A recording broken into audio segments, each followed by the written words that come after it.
ప్రార్థన చేసుకొని ప్రారంభించుకుందాం. క్రీస్తు యేసునందు మమ్మల్ని అతిమిక్కిలిగా ప్రేమించిన మా పరలోకపు తండ్రి, మీ యొక్క పరిశుద్ధమైన ఘనమైన నామమును బట్టి స్తోత్రాలు, వందనాలు తండ్రి. గడిచిన వారం అంతా కూడా మమ్మ కాచి కాపాడి, మరి నిన్న కూడా ఆదివారపు సంఘ కొడుకులు కూడుకొని గొప్ప సంగతులు నేర్చుకొని మరి ఒక దినాన్ని మందరి జీవితంలో ప్రవేశపెట్టి ఈరోజు లోకమంతా కూడా యేసుక్రీస్తు జన్మదినాన్ని పురస్కరించుకొని పండుగ చేసుకుంటుండగా, మరి యేసుక్రీస్తు జన్మ ఎందుకు జరిగింది, దేనికోసం ప్రభు పుట్టాడని ఈరోజు మేము కూడా బైబిల్ నుంచి నేర్చుకున్నట్టుకు మమ్మల్ందరూ కూడా ఇక్కడ చేర్చి మాతో మాట్లాడబోతున్న దేవా స్తోత్రాలు, వందనాలు. వచ్చిన వింటున్న ప్రతి ఒక్క బిడ్డని పేరు పేరున ముట్టండి, తాకండి, పరిశుద్ధపరచండి, బలపరచండి తండ్రి. ఇక సమయంలో పరిశుద్ధ గ్రంథంలో నుంచి గొప్ప జ్ఞానపు సంగతులు మేము పరిశోధన చేస్తుంటుండగా మందరికీ పరిశుద్ధాత్మ సాయాన్ని సమృద్ధిగా దయచేయండి తండ్రి. మాట్లాడే నాకు కూడా ఆత్మసాన్ని ప్రసాదించండి తండ్రి. నేను సత్యవాక్యం సరిగా విభజించి మాట్లాడి ఆత్మసాన్ని ప్రసాదించండి తండ్రి. మనుషులను సంతోషపెట్టే మాటలు నేను మాట్లాడకుండా మిమ్మల్ని మాత్రమే సంతోషపెట్టే విధంగా మాట్లాడు కృప చూపండి నాయనా. నన్ను నేను తగ్గించుకుని మేము హెచ్చిస్తూ మీకే కీర్తి మహిమ తెచ్చేదిగా మాట్లాడే భాగ్యాన్ని ప్రసాదించండి దేవా. నా ద్వారా మాట్లాడే ప్రతి మాట వింటున్నందరూ ఉదయాలలో ఫలింపచేయమని సమస్త ఘనత మహిమ ప్రభావాలు మీకే చెల్లిస్తూ మా ప్రభును మా రక్షకుడును మీ ప్రియ కుమారుడు అయిన యేసుక్రీస్తు వారి పరిశుద్ధ నామమున అడిగి వేడుకొనిచున్నాము తండ్రి, ఆమేన్. ఆమేన్. ముందుగా దేవునికి స్తోత్రం చెల్లిద్దాం. కూడి వచ్చిన సంఘస్థులకు, ఆన్లైన్ ద్వారా యూట్యూబ్ ద్వారా వింటున్న దేవుళ్ళందరూ కూడా యేసుక్రీస్తు నామమున వందనాలు. దేవుని బిడ్డలారా, దేవుని మహాకృపను బట్టి మనమంతా ఈ విధంగా ఈ యొక్క క్రీస్తు జన్మదినాన్ని పురస్కరించుకొని ఈ విధంగా సంఘముగా కూడుకొని గొప్ప సంగతులు నేర్చుకుని ఆలోచించే ధన్యత దయచేసిన తండ్రికి యేసుక్రీస్తు ద్వారా కృతజ్ఞతలు చెల్లిద్దాం. ఆమేన్. ఈరోజు దేవుడు సంఘాన్ని ఆన్లైన్ ద్వారా యూట్యూబ్ ద్వారా వింటున్న ప్రతి ఒక్క బిడ్డని ప్రేమించి మనందరి కోసం ఏర్పాటు చేసిన అంశం భారమైన రాజ్యంను మోసిన మహారాజు. భారమైన రాజ్యమును మోసిన మహారాజు. చూడండి దేవుని బిడ్డలారా, 2020 సంవత్సరాల క్రితం సుమారు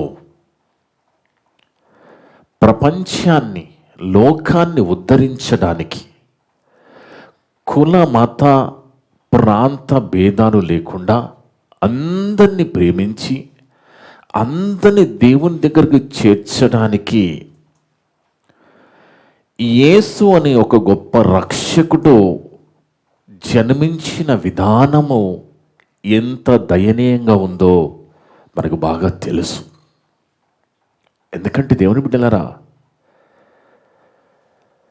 యేసు ప్రభువు బాల్యం నుంచే శ్రమలోకి వెళ్ళిపోయాడు.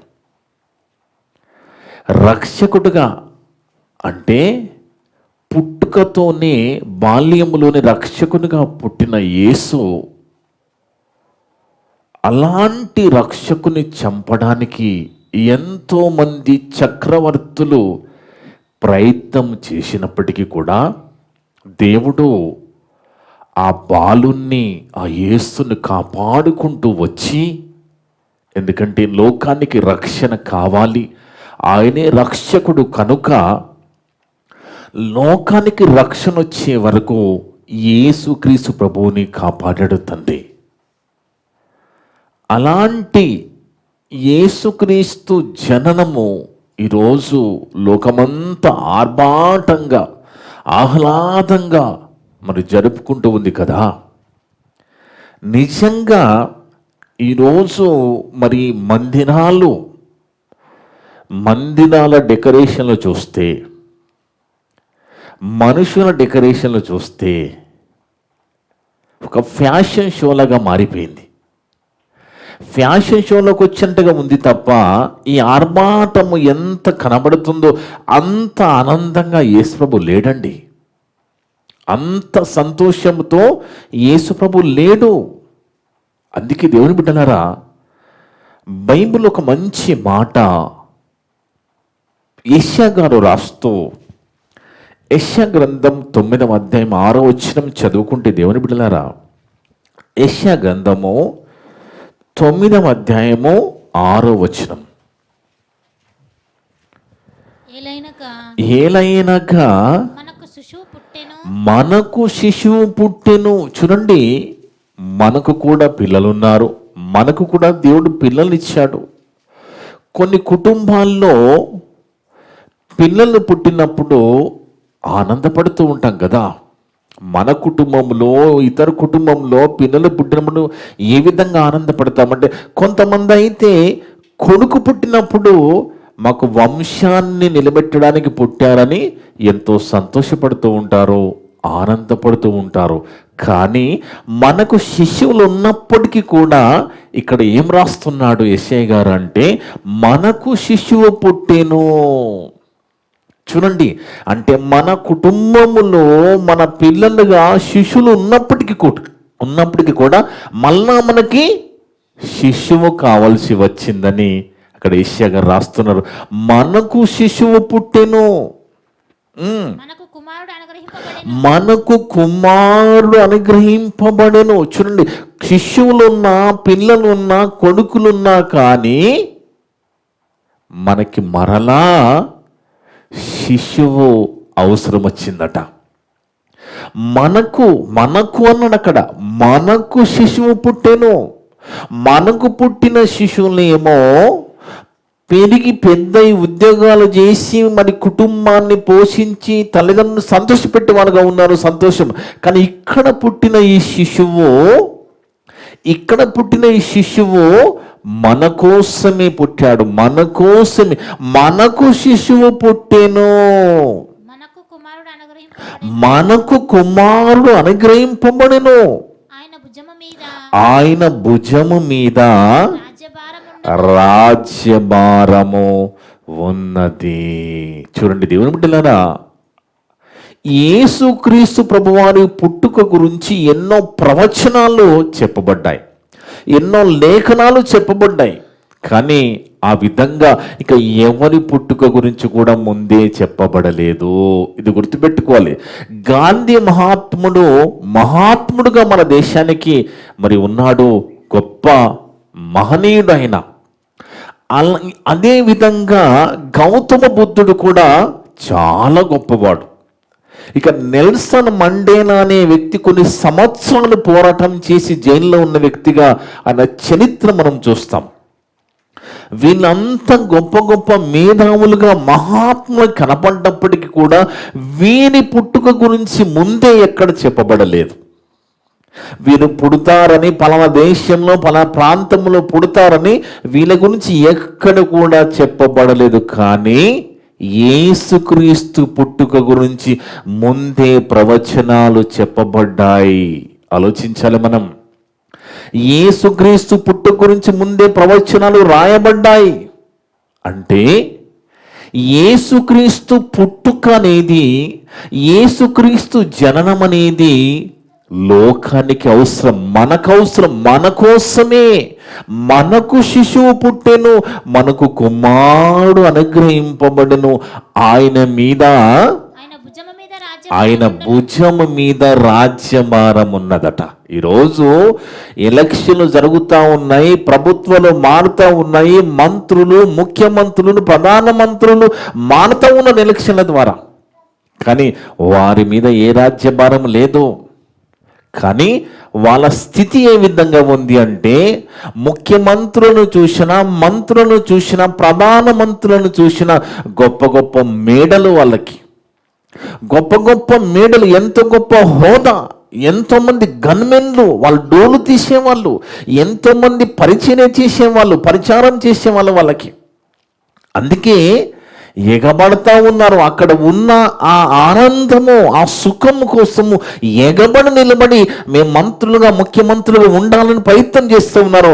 అలాంటి వారి మీద ఎలాంటి రాజ్యభారము లేదు.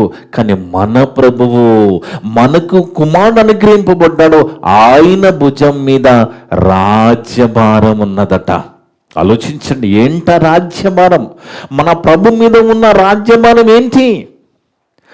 ఆత్మీయంగా మనందరినీ రాజ్యంగా, ఈ భూలోకములో సంఘముగా, రాజ్యముగా కొని చేసి మనందరినీ ఆత్మీయంగా ఉంచి దేవుడిన లోకము చేర్చాలని గొప్ప రాజ్యభారము యేసుప్రభు మీద ఉన్నది. దేవుని బిడ్డలారా, వాస్తవానికి ఈ భూమి మీద యేసు ప్రభువారు సుమారు 33 సంవత్సరాలు బతికారు కదా.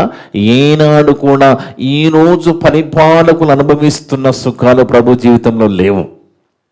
వీళ్ళకు సుఖాలండి, మనం అనుకుంటాం వాళ్ళు చాలా సుఖాలు, చాలా హోందంగా ఉంటారు, ఎంతో కోట్ల ధనము సంపాదించుకుంటారు, ఎంతో ఆనందంగా ఉంటారు. కానీ మన ప్రభు జీవితాన్ని చూస్తే ఎక్కడ కూడా మన ప్రభు ఆనందపడినట్టుగా లేదండి.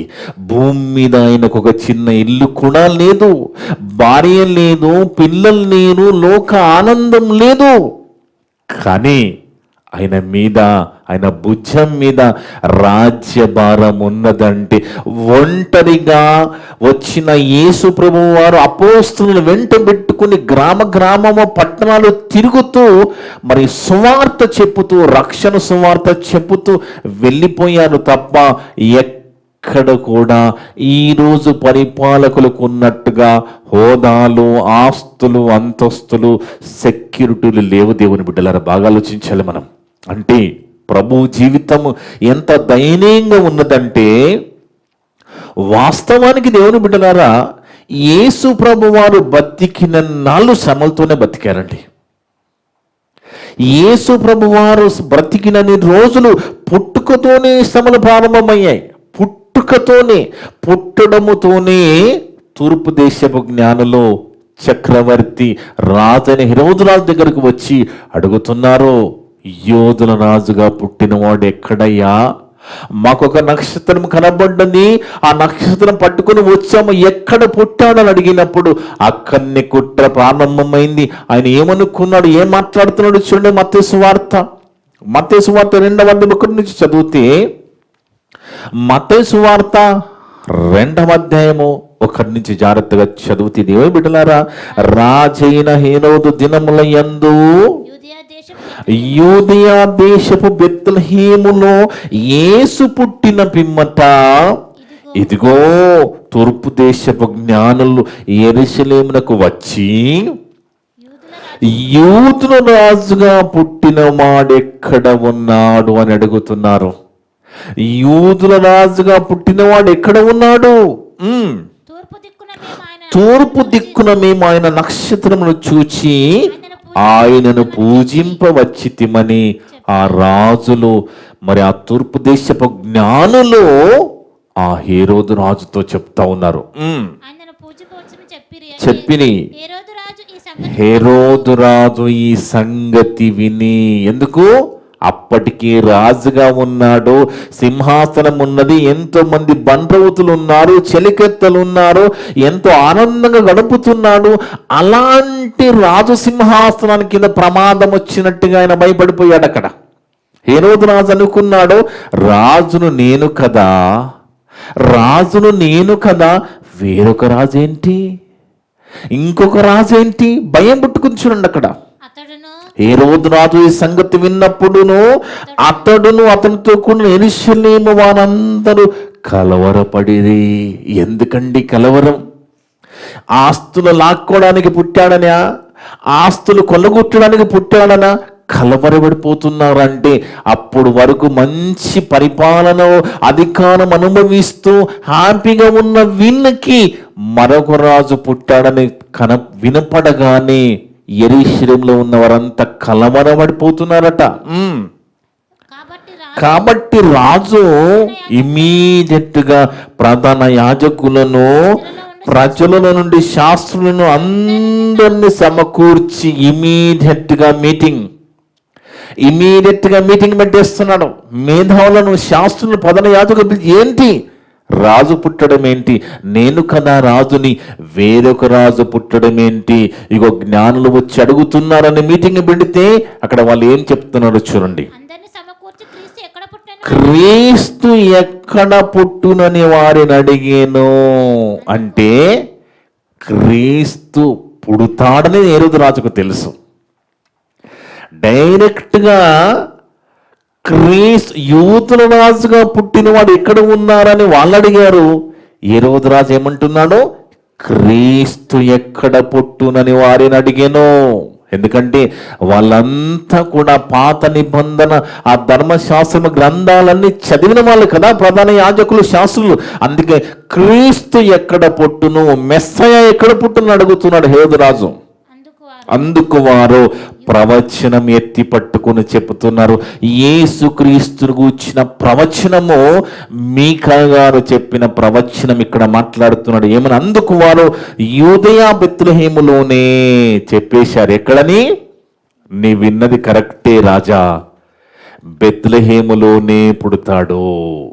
అదే అంటున్నాడు కదా. వారు యూదయ బెత్లెహేములోని ఏలైనగా ప్రవచనము, ఏలైనగా యూదయ దేశపు బెత్లెహేమా, నీవు యూదా ప్రధానులలో ఎంత మాత్రమునము అల్పమైన దానము కావు. ఇశ్రాయేలును నా ప్రజలను పరిపాలించు ఆయన నీలో నుండే పరిపాలించు అధిపతి నీలో నుండే వచ్చునని ప్రవక్త ద్వారా వ్రాయబడి ఉన్నదని అన్నారు. ఏ ప్రవక్త చెప్పాడు ఈ మాట అని మనం బైబిల్కి వెళ్ళి చూస్తే మీకా గ్రంథం 5వ అధ్యాయం 2వ వచనములో ఈ ప్రవచనము చెప్పబడ్డ చూడండి. దేవుని బిడ్డలారా, మీకా గ్రంథము 5వ అధ్యాయము 2వ వచనం, బెత్లెహేము ఎఫ్రాతా యూదావారి కుటుంబములలో నీవు స్వల్ప గ్రామమైనను నా కొరకు ఇశ్రాయేలులను ఏలబోవాడు నీలో నుండి వచ్చును అనే ఒక ప్రవచనాన్ని అక్కడ వాళ్ళకు చూపించారు, రాజుగారికి చూపించారు. దేవుని బిడ్డలారా, అంటే యేసుక్రీస్తు పుట్టబోతున్నాడనే ప్రవచనాలు ఎంతో మంది ప్రవక్తలు పాత నిబంధనల ముందే చెప్పేశారు. అలాంటి గొప్ప నాయకుడు యేసుక్రీస్తు ప్రభువారు పుట్టాడని లోకమంతా సంబరాలు చేసుకుంటుంది. కానీ ఎందుకు పుట్టాడు అనేది ప్రశ్న. ఎందుకు పుట్టాడు? మనకి పండుగలు లేవని పుట్టాడా? లోకమంతా పండుగలు చేసుకుంటున్నారు, క్రైస్తవునికి పండుగలు లేవని ఏమైనా పండుగ చేసుకోవాలని పుట్టాడా? ఆలోచించండి. ఎందుకు పుట్టాడు? పాప జీవితములో నుంచి వెలుగులోకి తీసుకెళ్ళడానికి, పాప శాపములో బ్రతుకుతున్న మనల్ని విముక్తులుగా చేసి దేవుని రాజ్యంలో చేర్చడానికి, సంఘములో చేర్చడానికి, వెలుగులో చేర్చడానికి పుట్టాడండి. పండుగలు చేసుకుంటున్నారు, సరే పండుగలు చేసుకుంటున్నారు కదా, చేసుకుంటున్న వారు ఏమైనా రక్షణ పొంది పండుగ చేసుకుంటున్నారా? ఆలోచించండి. ఈరోజు పండుగ చేసుకుంటున్న వారు రక్షణ లేకుండా పండుగ చేసుకుంటున్నారండి. ఆలోచించండి. రక్షణ లేకుండా పండుగ చేసుకుంటే ఏం ప్రయోజనం? ఆలోచించండి బాగా దేవుని బిడ్డలారా. అందుకే యేసుక్రీస్తు పుట్టుక ఎంత గొప్పదో, దేవుని యొక్క సంకల్పం ఎంత గొప్పదో, యేసుబాబు ఎంత మంచివాడో మనం ఆలోచిస్తే రోమపత్రిక పౌలు భక్తుడు రాస్తూ రోమపత్రిక 5వ అధ్యాయము 7-8 వచనాలు చదువుకుంటే దేవుని బిడ్డలారా, రోమిలకు రాసిన పత్రిక 5వ అధ్యాయము 7-8 వచనాలు చదువుకుంటే, నీతిమంతుని కొరకు సహితము ఒకడు చనిపోవుట అరుదు. అవునండి, లోకంలో కూడా చూస్తే కొన్నిసార్లు కొంతమంది కోసం, మంచి వాళ్ళ కోసం చనిపోయే వాళ్ళు కనబడతా ఉంటారు లోకంలో కూడా. నీతిమంతులుగా ఉన్న వారి కోసం కొంతమంది చనిపోవడానికి సిద్ధపడుతూ ఉంటారు, కొంతమంది చనిపోతూ ఉంటారు. అది జరుగుతూ ఉంటుంది, అది అరుదు అంటున్నాడు. నీతిమంతుని కొరకు సైతం ఒకడు చనిపోవుట అరుదు. మంచివాని కొరకు ఎవడైనా ఒకవేళ చనిపోవా తెగింపవచ్చును. మంచివాడైతే, మంచి చేసిన వాడైతే, మంచి పరిపాలకుడైతే, మంచి నాయకుడైతే అలాంటి వారు చనిపోయినప్పుడు ఖచ్చితంగా కొంతమంది చావడానికి సిద్ధపడుతూ ఉంటారు. నిజంగా మంచివాడు చనిపోయినప్పుడు మనముకు కూడా బాధ అనిపిస్తుంది, మనము కూడా బాధపడుతూ ఉంటాం. ఇదంతా జరుగుతూ ఉంటుంది. అదే చెప్తున్నాడు ఇక్కడ. ఏమంటున్నాడు? మంచివాని కొరకు ఎవడైనా ఒకవేళ చనిపోవా తెగింపవచ్చును. అయితే దేవుడు మన ఏడల తన ప్రేమను వెల్లడిపరచుచున్నాడు. ఎట్లనగా మనమింకను పాపులమై ఉండగానే క్రీస్తు మన కొరకు చనిపోయెను. ఆలోచించండి, పాపుల కోసం చనిపోవడం అంటే మామూలు విషయం అంటే? మంచివాడి కోసం ఎవరైనా చనిపోతారండి. మామూలుగా వాడు మంచివాడు కాదు, మనకు సహాయం చేయొద్దని మాట్లాడుతుంది లోకం. కొంతమంది దుర్మార్గులు చనిపోయినప్పుడు బాగా చనిపోయారు, దరిద్రం వదిలిందని కూడా మాట్లాడే వాళ్ళు ఉన్నారు. అంటే పీడ వినుగడైందని మాట్లాడుతూ ఉంటారు. ఎవరు? చెడ్డవారు చనిపోయినప్పుడు. కానీ మనమింకను పాపులమై ఉండగా మన కోసము క్రీస్తు చనిపోయాడు. ఆలోచించాడు దేవుని బిడ్డలారా. మనమింకను పాపులమై ఉండగా మన కొరకు క్రీస్తు చనిపోయాడట. క్రీస్తు మన కొరకు చనిపోయాడు. ఆలోచించండి దేవుని బిడ్డలారా, క్రీస్తు మన కొరకు చనిపోయాను. అందుకే మనకు శిశువు పుట్టెను, మనకు కుమారుడు అనుగ్రహింపబడెను, ఆయన భుజముల మీద రాజ్యభారమున్నది. ఈ భూమి మీద ఏమీ లేకుండా కాలి నడకన గ్రామాలు ప్రాంతాలు తిరుగుతూ తినటానికి కూడా తిండి లేని పరిస్థితి యేసుప్రభు వారిది. మీకు గమనించారో లేదో, ఎక్కడికి వెళ్ళినా వాళ్ళు పెడితే తింటూ, వాళ్ళకి స్వస్థతలు చేస్తూ, అద్భుతాలను చేస్తూ, దేవుని రాజ్యం సమీపించి ఉన్నది, మారు మనసు పొందండి, రక్షణ పొందని చెప్పుకుని వెళ్ళిపోయాడు గ్రామాల పట్టణాలు తిరుగుతూ. అర్థముందో దేవుని బిడ్డలారా? అంటే వచ్చిన పని, పుట్టిన పని, జన్మించిన పని ఏంటి? పాప శాపముతో మరగ్గుతున్న వారిని రక్షించడానికి, పాపములో జీవిస్తున్న వారిని, నశించుచున్న వారిని వెతకి రక్షించుటకు యేసు పుట్టాడు. వెతకాలి. చూడండి, లూకా సువార్త 19:10 చదువుకుంటే, లూకా సువార్త 19:10 చదువుకుంటే దేవుని బిడ్డలారా, ఇక్కడ లూకా గారు రాస్తున్నారు, యేసు ప్రభు ఎందుకు పుట్టాడు, యేసు ప్రభు పుట్టుక ఎందుకు జరిగింది అనేది మనం ఇక్కడ చదువుకుంటే, నశించిన దానిని వెదకి రక్షించుటకు మనుష్య కుమారుడు వచ్చెనని అతనితో చెప్పెను.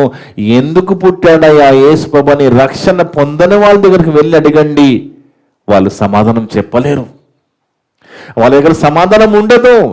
కానీ యేసు పుట్టాడు, హ్యాపీ క్రిస్మస్, పండుగ చేసుకుందాం అంతే. ఇంకా పండుగ చేసుకుందాము, కొత్త బట్టలు ధరించుకుందాము, మంచిగా వండుకొని తిన్నాం అనుకుంటున్నాడు. కానీ పుట్టినవాడు ఎందుకు పుట్టాడు? సరే, కొత్త బట్టలు వేసుకుంటున్నావు, సంతోషం. మరి ఆహారం వండుకొని తింటున్నావు, సంతోషం. కానీ పుట్టినవాడు ఎందుకు పుట్టాడు? అది కన్నా ముఖ్యం ఇక్కడ, అది కన్నా ప్రాముఖ్యం. అందుకే పుట్టిన యేసు నశించిన దానిని వెదకి రక్షించుటకు. వెతకాలండి, వెతకాలా? అవును. ఏ ప్రాంతంలో, ఏ దేశంలో, ఏ పట్టణంలో ఉన్నారో వెతికి రక్షించడానికి పుట్టాడు మహనీయుడు. వెతికి రక్షించడానికి పుట్టి, అలా వెతికితే దొరికిన వాళ్ళమే మనం, దేవుని బిడ్డలారా. అలా వెతికితే దొరికిన వాళ్ళమే మనము. అలా ఎంతో మందిని వెతికి రక్షించుటకు యేసుక్రీస్తు ప్రభువారు భూమి మీద పుట్టారు, జన్మించారు. దేవుని బిడ్డలారా, రక్షణ పొందుకొని పాపములోనే ఉంటూ పండుగ చేసుకుంటున్నాను కదా, పాపములో ఉంటూ పండుగ చేసుకుంటున్నారు. కానీ పాపము నుంచి విముక్తి పొంది రక్షణ పొందుకొని ఆ ప్రభు త్యాగాన్ని ఉపయోగించుకొని పండుగ చేసుకో ఆనందపడతాడు యేసుప్రభు వారు. కానీ ఈరోజు చాలామంది అలా లేరండి, అలా లేరు, రక్షణ లేరు, రక్షణ పొందుకోరు. ఆయన పండుగలు చేసుకుంటూ వెళ్ళిపోతూ ఉంటారు.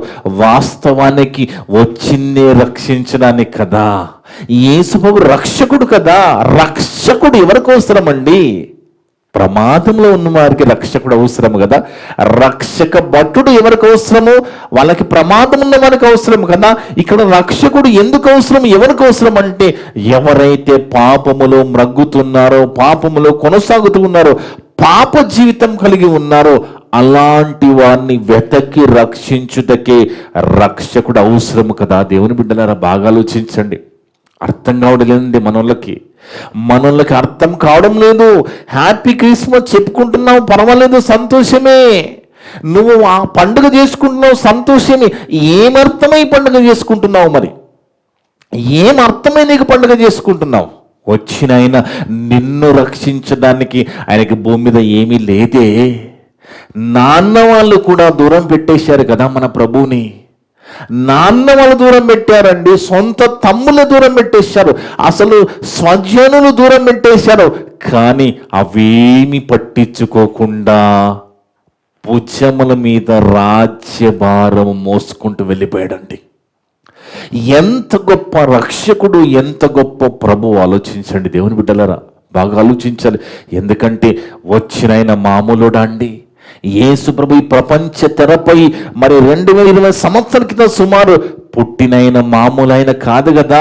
ఈ ప్రపంచాన్ని, ఈ పంచభూతాలను నిర్మించిన వాడు ఈ భూమి మీదకి రిక్తురుగా చేసుకొని వస్తే లోకం పట్టించుకోలేదు.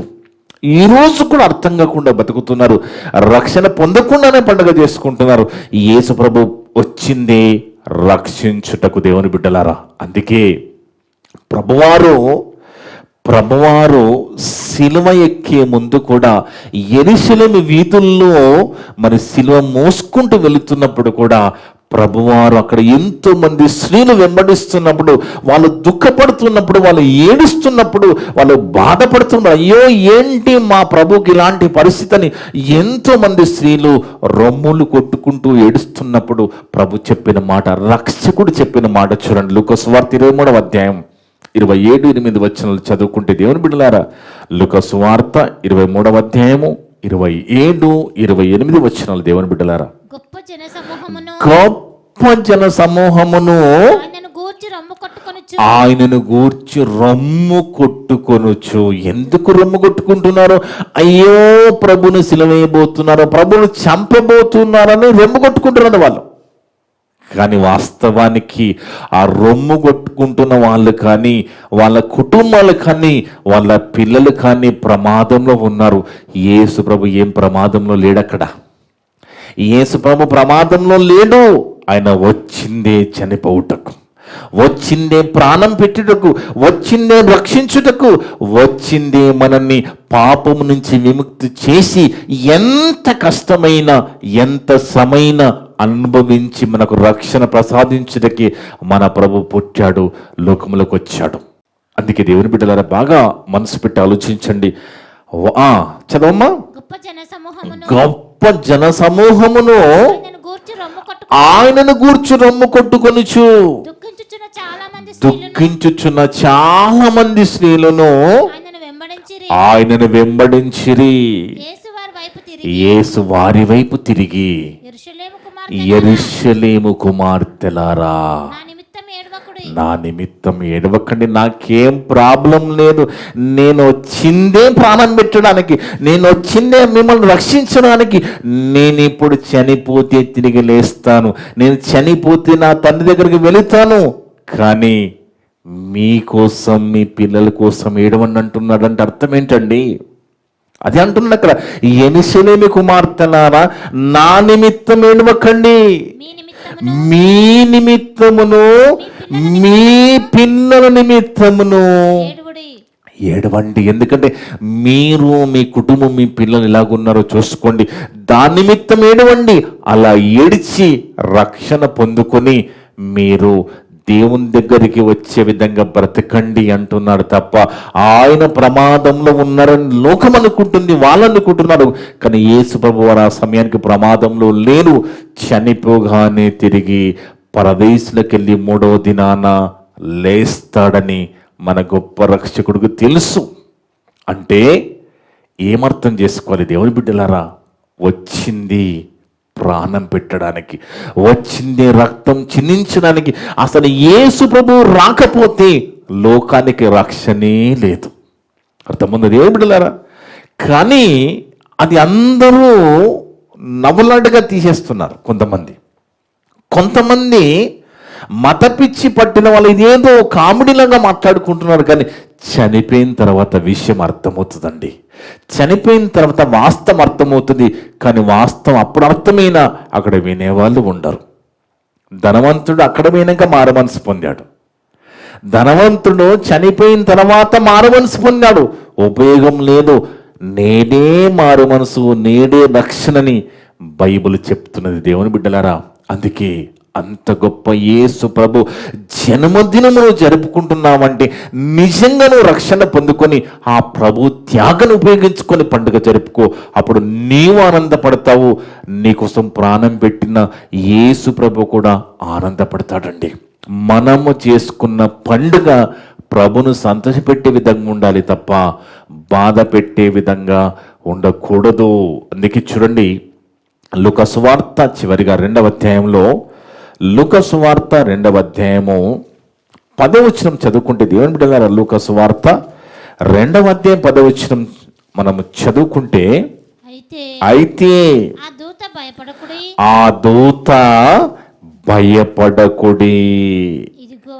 ఇక్కడ మరియ తల్లి యోసేపు గారు ఉన్నారు. ఆ సత్రములో వారికి స్థలము లేనందున, పుట్టింది పశువుల పాకలో కాదండి, పుట్టింది పశువుల పాకలో కాదు. అర్థమవుందండి? అక్కడ చదవండి, 7వ వచనం చదవండి. అక్కడ తన తొలుచూను కుమారుని కని పొత్తిగుట్టలతో చుట్టి సత్రంలో వారికి స్థలము లేనందున ఆయనను పశువుల తొట్టిలో పరుండబెట్టెను. ఎవరికి స్థలం లేదట సత్రములో? రక్షకునికండి, రక్షకునికండి. ఆలోచించండి, మన రక్షకునికి భూమి మీద సత్రం లేదా? లోకం ఎలాంటిదో చూడండి, లోకం ఎలాంటిదో చూడండి. లోకరక్షకుడు భూమి మీద పుడితే ఆ సత్రంలో స్థలము లేనందున పశువుల తొట్టిలో పరుండబెట్టిన వాక్యం చెబితే పశువుల తొట్టిలో పుట్టారని మనల్ని చెప్పుకుంటున్నారు. అంటే కనీసం బైబిల్లో దేవుడు ఏమి రాయించాడు కూడా చూడొద్దా? బైబిల్లో ఈ పశువుల్లో తొట్టిలో పుట్టాడనేవాడు ఇంకా రక్షణ పొందుకున్నట్టు. రక్షణ పొందుకున్న వారికి, సత్యంలో ఉన్నవారికి అర్థమవుతుంది. బైబిల్ చదువుతారు వాళ్ళు, బైబిల్ వింటారు. పుట్టింది పశువుల తొట్టిలో, పశువుల పాకలో కాదు, పరుండబెట్టబడ్డారట సత్రములో చోటు లేనందున. 10వ వచనం చదవమ్మా. ఆ పుట్టిన ఆయన ఎంత గొప్పవాడో, ఎవరి కోసం పుట్టాడో చెప్తున్నాడు లూకా గారు. ఇదిగో అయితే ఆ దూత భయపడకుని, ఇదిగో ప్రజలందరికీ అన్నాడా? క్రైస్తవులకి కొంతమందికి అన్నాడా? ఆలోచించండి, ప్రజలందరికీ అంటే ఈ మాట రాసే సమయానికి మొదటి 100 సంవత్సరాలు ఈ మాట రాయబడితే అప్పటి నుంచి ఈ రోజు వరకు, అంటే ఆదాము నుంచి మొదలుకొని మనమున్న ఈ కాలం వరకు ఎవరెవరైతే పాపమును బ్రతుకుతున్నారో, పాపం చేస్తున్నారో, అన్యులుగా ఉంటున్నారో, రక్షణ లేకుండా ఉంటున్నారో, ప్రజలందరికీ కలుగబో మహా సంతోషకరమైన సువార్తమానము నేను మీకు తెలియజేయుచున్నాను. ఎవరికి సంతోషకరం ఇది? ప్రజలందరికీ అని అంటున్నాడు. ఇదిగో ప్రజలందరికీ నీ కలగబో మహా సంతోషకరమైన సువార్తమానము నేను మీకు తెలియజేయుచున్నాను. దూత మాట్లాడుతున్నాడు అక్కడ. ఎంత సంతోషకరమైన ఆ గుడ్ న్యూస్ ఏంది, ఆ గొప్ప విషయం ఏంది అంటే, దావీదు పట్టణమందు నేడు రక్షకుడు మీ కొరకు పుట్టి ఉన్నాడు. ఆలోచించండి, రక్షకుడు ఎవరి కోసం పుట్టాడు? మన కోసం పుట్టాడు. మనం ఎవరి కోసం పుట్టాం మరి? ఆలోచించండి, రక్షకుడు మన కోసం పుడితే మనం ఎవరి కోసం పుట్టాము? కొన్ని కుటుంబాల్లో చిన్నగా ఉన్నప్పుడే పిల్లలు పుట్టగానే పేరు పెట్టేస్తారు. ఖచ్చితంగా వీళ్ళకి చిన్నగా ఉన్నప్పుడే పేరు పెట్టేసి, ఖచ్చితంగా అమ్మాయి అయితే మీ కొడుకుకి ఇచ్చేస్తాము, లేదా కొడుకు వల్ల మీ అమ్మాయిని చేసుకుంటాం, పేరు పెట్టేస్తారు వాళ్ళు. అంటే మాకు పుట్టిన ఈ అమ్మాయి మీ కొడుకు కోసమే పుట్టిందని చెప్పేస్తారు. చెప్తారా అండి? పేరు పెట్టేస్తారు కదా. కరెక్టే, ఆ పుట్టిన వాడు వాళ్ళ కోసం పుట్టారేమో, కానీ మన ప్రభు పుట్టింది మాత్రం ఆయన కోసం కాదు, మన కోసం. యేసు పుట్టుక జరిగింది ప్రభు కోసం కాదండి. అందుకే చూడండి, క్రిస్మస్ సందర్భంగా మటన్లు, చికెన్లు, బిర్యానీలు, ఇంకా ఏదేదో చేసుకొని వండుకొని తింటారు, సంతోషం కదా. వాస్తవానికండి కొన్ని సంవత్సరాలు వెనక్కి వెళితే ఇప్పుడంటే చికెన్ తెచ్చుకొని, చేపలు తెచ్చుకొని తింటున్నారు. ఒకప్పుడు కోడి కోసేవాళ్ళు, కోడిని కోసుకునేవాళ్ళు, కోడి కోసుకొని తినేవాళ్ళు, అవునా కదా? కోడిని కోసుకొని వండుకొని తినేవాళ్ళు, ఆ కోడిని కోసుకొని. కానీ ఇప్పుడు చేపలు తెచ్చుకొని తింటున్నారు. వాస్తవానికి కోడిని కోసుకుంటున్నారు కదా, కోడిని కోసుకుంటున్నప్పుడు కోడికి ఆనందమా, కోసుకునే వాళ్ళకి ఆనందమా? ఆలోచించండి, కోడిని కోసుకుంటున్నప్పుడు కోడికి ఆనందమా, కోసుకున్న వాళ్ళకి ఆనందమా? అలాంటిదండి యేసుప్రభు జీవితం. యేసుప్రభు జీవితం అలాంటిది అండి. అలాంటి జీవితం మీకు అది అర్థమైతే, అలాంటి జీవితం మన ప్రభుది. అంటే ఆనందము మనకే, ప్రభు కాదండి. ప్రభు కాదు, మన కోసమే పుట్టాడు, మనం రక్షించడానికి పుట్టాడు, మన కోసం ప్రాణం పెట్టడానికి పుట్టాడు. నిజంగా త్యాగాన్ని నువ్వు వాడుకొని, నువ్వు అర్థం చేసుకొని, రక్షణ పొందుకొని నువ్వు పండుగ చేసుకుని ఆనందపడితే ప్రభు ఏం బాధపడడండి. ఆలోచించండి, ప్రభు ఏం బాధపడ్డాడు. ఎందుకంటే దావీదు పట్టణమందు నేడు రక్షకుడు మీ కొరకు పుట్టి ఉన్నాడు. మన కోసమే పుట్టాడు మన ప్రభు. మనం ఎవరి కోసం పుట్టాం? మనము మన ప్రభు కోసం పుట్టామండి. మనం కూడా దేవుని కోసమే పుట్టాము. మనం మన కుటుంబాలు పోషించుకుంటూ, ఉద్యోగాలు చేసుకుంటూ బతికినప్పటికి కూడా మన పుట్టుక కూడా దేవుని కోసమే జరిగిందనేది మనం మర్చిపోద్దు దేవుని బిడ్డలారా. ఎందుకంటే అది అంటున్నాడు, దావీదు పట్టణమందు నేడు రక్షకుడు మీ కొరకు పుట్టి ఉన్నాడు. పుట్టినాను ఎందుకు పుట్టాడు అంటే పాపాన్ని విడిచిపెట్టి, ఆ రోత జీవితాన్ని విడిచిపెట్టి రక్షించడానికి, వెలుగులోకి తీసుకోవడానికి పుట్టాడు. అంతే కదండి. యేసు పుట్టుక అందుకే జరిగింది కదా. యేసు ప్రభు పుట్టుక అందుకు జరిగితే, యేసు ప్రభు పుట్టుక ఇంకెందుకు జరిగింది అంటే, అరే తాగొద్దురా అని చెప్పడానికి పుట్టాడు. అరే మీరు మద్యము తాగొద్దని చెప్పడానికి పుడితే, పుట్టాడిని మద్యం తాగుతున్నారంటే వీళ్ళని ఏమనాలి చెప్పండి? పుట్టింది మద్యం తాగొద్దని చెప్పడానికైతే, పుట్టాడిని మద్యం తాగుతున్న వాళ్ళకి ఏమర్థమైందండి యేసు పుట్టుక?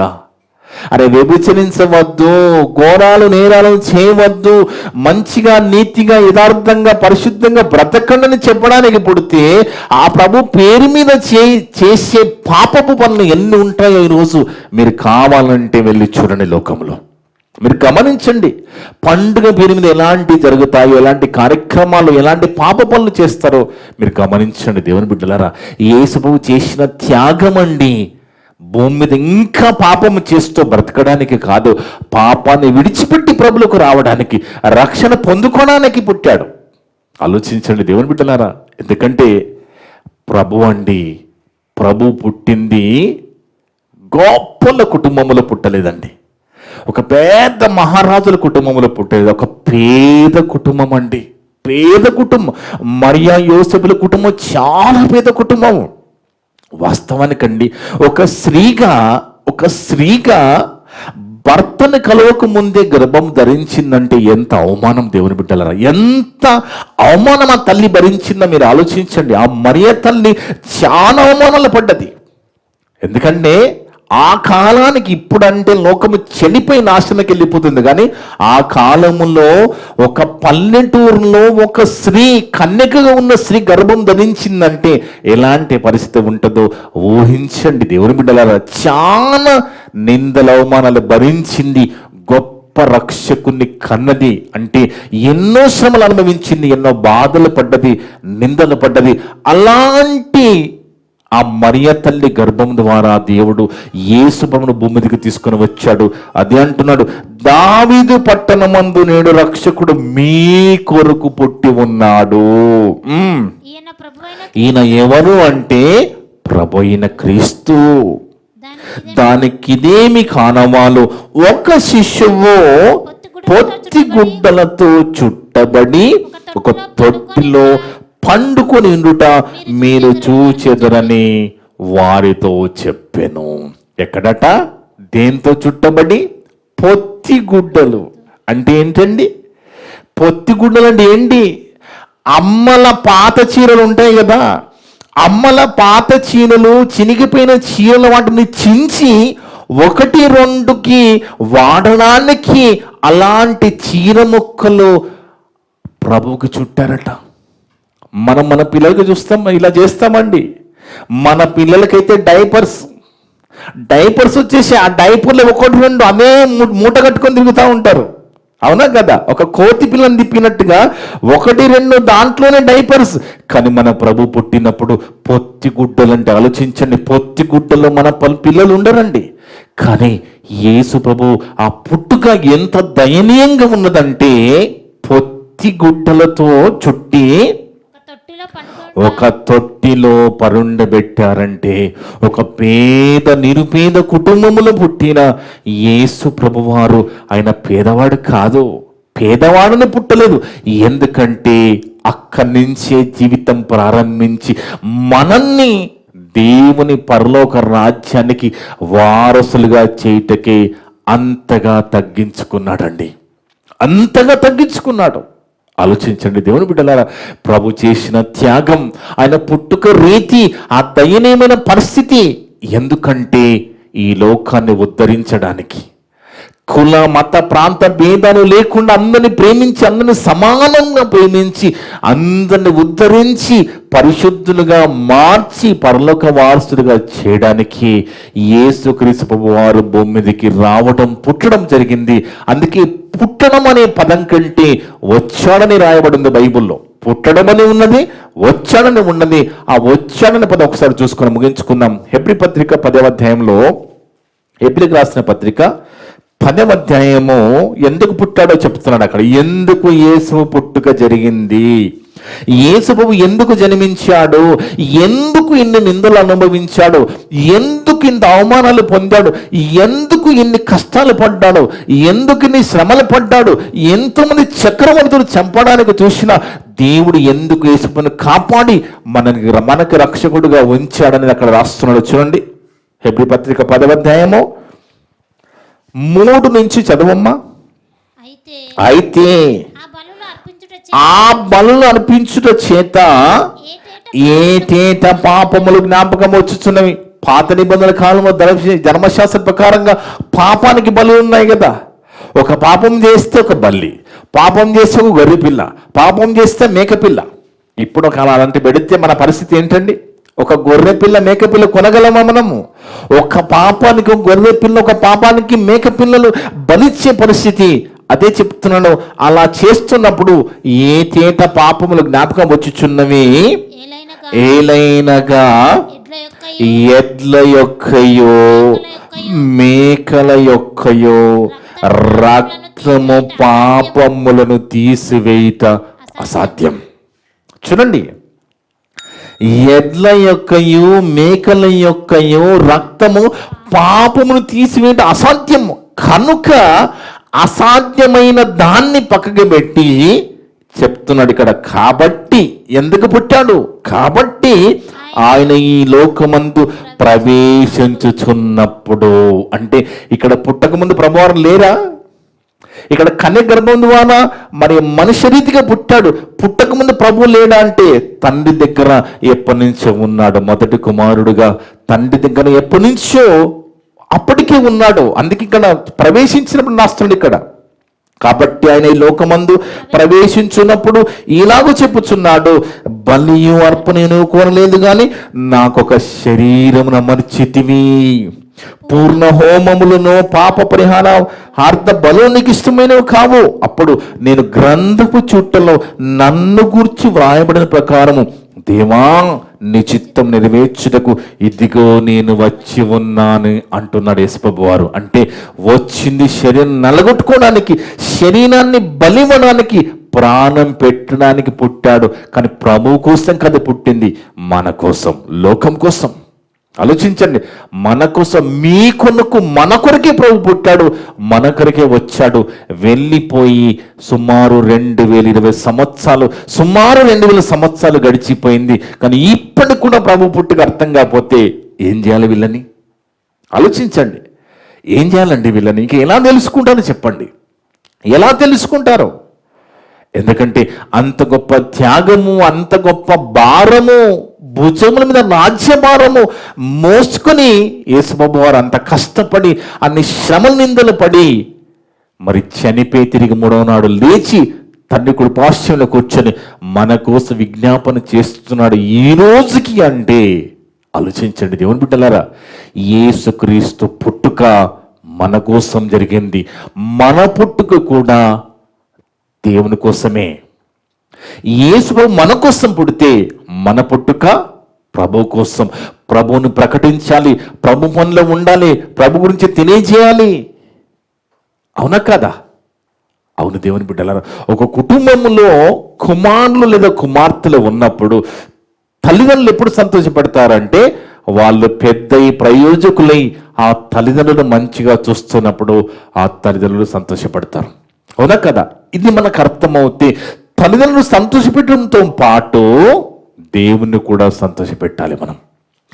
దేవుని ఎప్పుడు సంతోషపెడతాడు మన విషయంలో అంటే మనం పాపం చేయకుండా ఉన్నప్పుడు, పాపం జోలికి పోకుండా ఉన్నప్పుడు, పరిశుద్ధంగా యథార్థంగా జీవిస్తున్నప్పుడు, ఆ పరలోకం వెతకడానికి ప్రయత్నం చేస్తున్నప్పుడు అప్పుడు దేవుడు ఖచ్చితంగా మన విషయంలో సంతోషపడతాడు. దేవుని బిడ్డల అందుకే నిజంగా ఆ ప్రభు త్యాగాన్ని అర్థం చేసుకొని నిజంగా రక్షణ పొందుకొని నువ్వు క్రిస్మస్ జరుపుకుంటే అది ఆనందమే. అది ఈ రోజే కాదు, 365 రోజులు ఆనందమే ఉంటుంది. ఆనందం ఉంటుందని చెప్పి ఇంకా శ్రమలు రావంటే అవి కూడా ఉంటాయి, అవి కూడా ఉంటాయి. ఎందుకంటే ఈ లోకం అలాంటిది, ఈ లోకం అలాంటిది. పరీక్ష కాలంలో మనం ఉన్నాము, పరీక్షింపడుతూ ఉంటాము. ఆ పరీక్షలో మనం పాస్ అవుతూ వెళ్ళిపోతూ ఉండాలి. కనుక దేవుని బిడ్డలారా, భారమైన రాజ్యంను మోసిన ఆ మహారాజు యేసుక్రీస్తు పుట్టింది ఎవరి కోసమో? నీ కోసం, నా కోసం. నువ్వు నేను కొత్త బట్టలు మరి కొనుక్కొని కొత్త బట్టలు వేసుకుని పండుగ చేసుకోవాలని కాదు, కానీ అవి చేసుకున్న నిజంగా నువ్వు రక్షణ పొందుకొని ఆ ప్రభువును అర్థం చేసుకొని ఆ ప్రభు పుట్టిన ఆ పరమార్థం అర్థం చేసుకొని పండుగ చేసుకుంటే అది నిజమైన క్రిస్మస్. ఇట్టి మాటలన్నీ కూడా ఏ ఒక్క మాట కూడా వృధాగా పోకుండా విన్న మీ అందరి హృదయాలలో చెప్పిన నా హృదయంలో దేవుడు సమృద్ధిగా ఫలింపజేయునుగాక. ఆమేన్. ప్రార్థన చేసుకుందాం.